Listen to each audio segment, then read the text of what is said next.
Hey y'all, welcome back.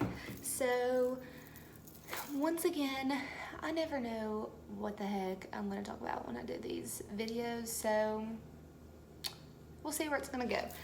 The first thing, though, that I know for sure I want to talk about is manifest. Holy cow. So, I recently was in Kentucky, and my family was all like, you have to watch Manifest. Guys, I watch so many TV shows that it's kind of impossible for me to watch every single thing that everybody tells me to watch. And honestly, when I looked at the description and stuff, I was just like, I mean, it sounds interesting, but it's like almost too cliche. So I started it finally about 3 nights ago. I really don't want to put any spoilers out there because it is that good. But I'll tell you a little bit about what it is about. That way you can go back and watch it if you like. So basically it's about this flight that it starts off and it's like 2013. And then they go through this like rough patch and the lights go out, and when they land, they have an emergency landing. When they land, it's 2018. And all the people get off the plane and they literally look exactly the same. So they haven't aged a day. One little boy on the plane has leukemia and he's in the exact same place as he was when he took off in the plane.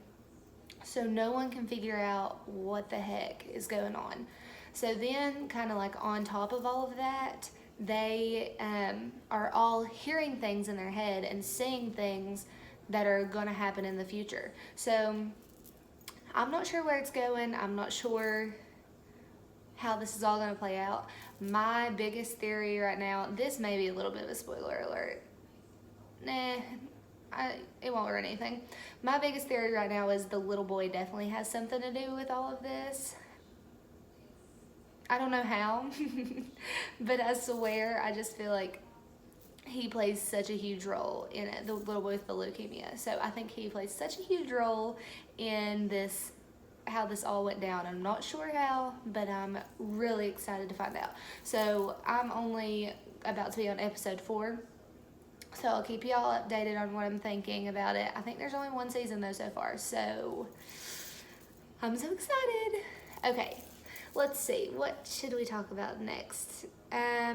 I really want to talk about Handmaid's Tale, but I'm afraid that I'll go on forever and ever, but it's fine, whatever. So, first off, if you've not seen Handmaid's Tale, and I know I say this about every show, I'm like, if you've not seen it, you need to watch it, but you guys, it is the best show that our generation will ever see. And I stand behind that. I tell everybody that when they ask me about Handmaid's Tale. I'm just obsessed with it. I think it's so well done.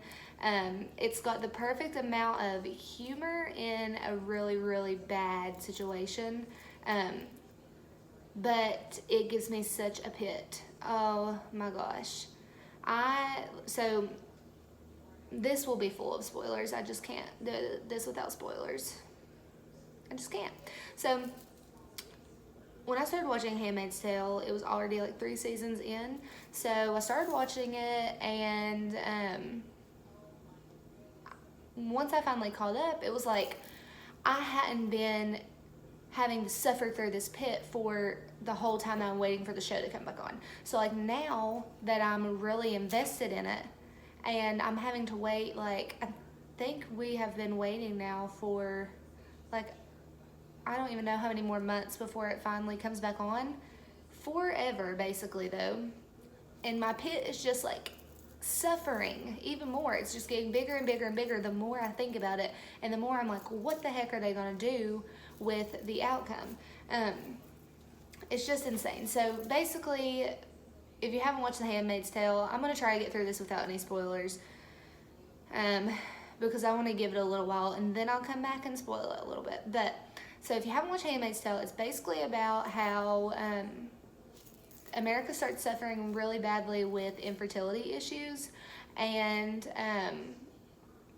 there's this big like war breakout in America, and these people take over and basically make all the women who are fertile be handmaids for these families. So they'll go and have to stay with these families and basically have sex with the man of the head of the family while the wife is in the room with them, kind of pretending like she's a part of it, to try to get pregnant and have a baby for this family. Then you're with the family for like a little while, until the baby is like done breastfeeding basically, and then they ship you off to somewhere else to make you do it again. You don't get to keep your child. Your child is not yours. It then becomes theirs. So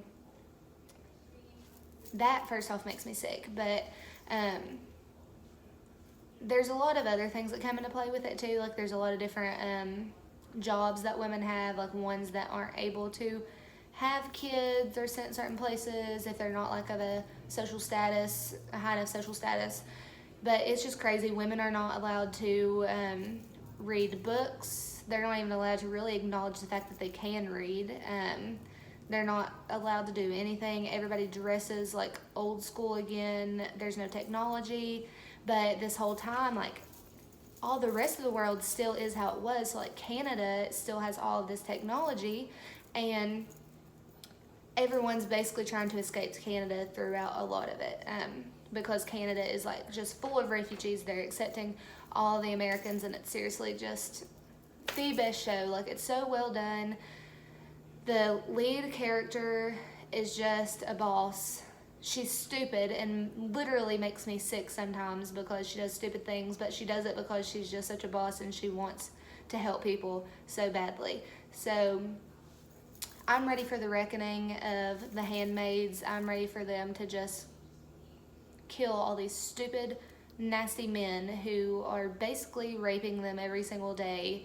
And I'm just over it. But I will say this, if this season, I can't handle another season of what's been going on.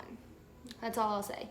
I can't handle another full season of that. I can't handle waiting throughout another thing. So, like, honestly, I want to say I'll quit watching the show if the season goes like that again, but I know that I won't. So, I don't know. But it's just really, it, like, legitimately makes me physically ill when I think about what could be happening. So, anywho, if you haven't watched it, oh my gosh, get on it. You're literally missing out big time if you haven't. So, there's Handmaid's Tale.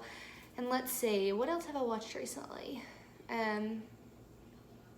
So, I watched A Christmas Prince, The Royal Wedding, and I just don't even think that's worth my time to talk about because I hate when shows try to make a second one when it really just didn't need to happen. And like, it's not that it wasn't good, it's cheesy, it's okay, but the first one was like so cute and